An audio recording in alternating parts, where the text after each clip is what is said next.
बढ़ेंगे आगे। उधर आपको बता दें कि हरियाणा में विकास की गति को रफ्तार देने के लिए मंत्रियों ने कमर कस ली है और चंद महीनों बाद प्रदेश में विधानसभा चुनाव होने हैं और इससे पहले मंत्रियों के सामने विकास कार्यों को पूरा कराने का लक्ष्य है। जनता टीवी के साथ खास बातचीत में राज्य मंत्री महिपाल ठांडा ने विकास की रूपरेखा रखी।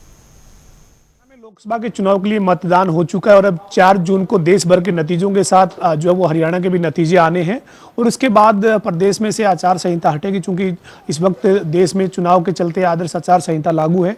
इसके बाद हरियाणा में कामकाज को कैसे सरकार आगे बढ़ाएगी, इसको लेकर हरियाणा के पंचायत एवं सहकारिता मंत्री महिपाल ठांडा पिछले 3 दिन से लगातार चंडीगढ़ में कार्यकर्ताओं से, लोगों से मुलाकात कर रहे हैं और विभाग में जो पंचायत विभाग से जुड़े काम हैं उनको आगे बढ़ा रहे हैं। चूंकि आचार संहिता के बाद जो वो इस काम में तेजी लेकर आना सरकार का लक्ष्य नजर आ रहा है, चूंकि उसके बाद हरियाणा में विधानसभा के भी चुनाव होने हैं और तमाम लोगों से मुलाकात लगातार कर रहे हैं। पिछले 3 दिन से लगातार चंडीगढ़ में जो लोग पहुंच रहे हैं उनसे मिलकर उनकी समस्याएं सुन रहे हैं और साथ ही जो विभाग के काम है उनको आगे बढ़ाया जा रहा है। नाडा साहब, आप लगातार पिछले 3 दिन से पंचायत विभाग के जो कामकाज है उनको आगे बढ़ा रहे हैं, चूंकि आपको विधानसभा के चुनाव में भी इसके बाद जाना है, तो जो लक्ष्य है आपका उनको पूरा कर पाएंगे? बिल्कुल। मैं पूरे हरियाणा भर के जो भी डेवलपमेंट के वर्क्स हैं, काम है, उनको मैंने बहुत बारीकी से स्टडी भी किया है और बहुत सारे ऐसे काम जो पाइपलाइन में थे उनको हम लोग निकाल रहे हैं। और क्योंकि संपूर्ण हरियाणा का विकास करवाना ये हमारी प्राथमिकता है। हम लोग कभी भी बाकी राजनीतिक दलों की तरह या बाकी सरकारों की तरह पीक एंड चूज वाले काम को नहीं करते हैं। समान विकास हो, सब लोगों का लोकतंत्र में अधिकार है कि वो मत दें, सरकार किसी के बने, कुछ भी हो, जनता का निर्णय आखिरी निर्णय होता है। मगर बाकी दलों में हमने देखा है कि भाई जब उनकी सरकारें बनती है तो भेदभाव की प्रकाष्ठा होती थी, मगर हमने कभी इस तरह का काम नहीं किया। आज भी मैं संपूर्ण हरियाणा भर के लोगों के काम के लिए बैठा पिछले 3 दिन से, तो मैंने कहीं भी बहुत सारी फाइल्स आई है मेरे सामने, हमने किसी तरह का कोई भेदभाव नहीं किया। समान रूप से विकास होना चाहिए, ये हमारी सरकार की और हमारी प्राथमिकता है।